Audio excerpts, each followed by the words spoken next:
Je viens d'écouter l'émission talmudique d'Alain Wapnin avec le rabbin Yann Boissière, du judaïsme en mouvement, et j'étais scandalisé par la façon dont il parlait de Jacob. Il semble oublier complètement, ces deux personnes, que Jacob, ça a été le nom.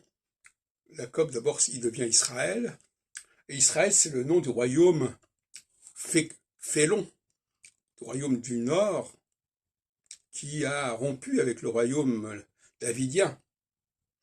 Alors, on nous dit, c'est assez amusant, on nous dit que le judaïsme, il est toujours pour le second. Il préfère Jacob à Ésaü, il préfère Isaac à Ismaël, il préfère Abel à Caïn, etc.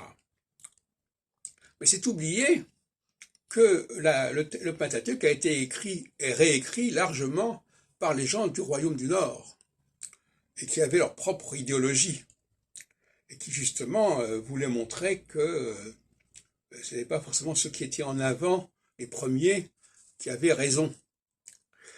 Et que peut-être que la religion qui est née d'Israël, du royaume d'Israël, est peut-être plus valable que celle qui a précédé, etc., etc.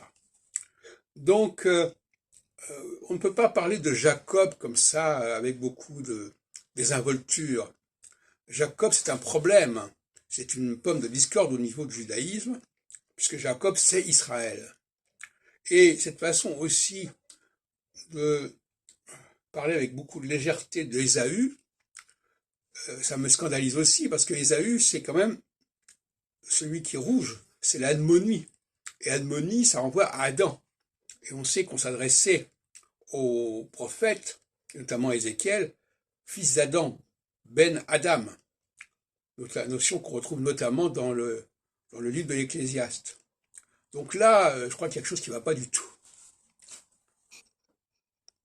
Alors, j'ai un souvenir du rabbin Boissière en 2015, je crois, parce que j'avais assisté à un de ses cours, et il parlait de la tour de Babel, et justement de la lutte de l'ange et l'histoire des échelles de Jacob, et j'avais fait remarquer que les deux textes se ressemblaient, puisque dans les deux cas, il s'agissait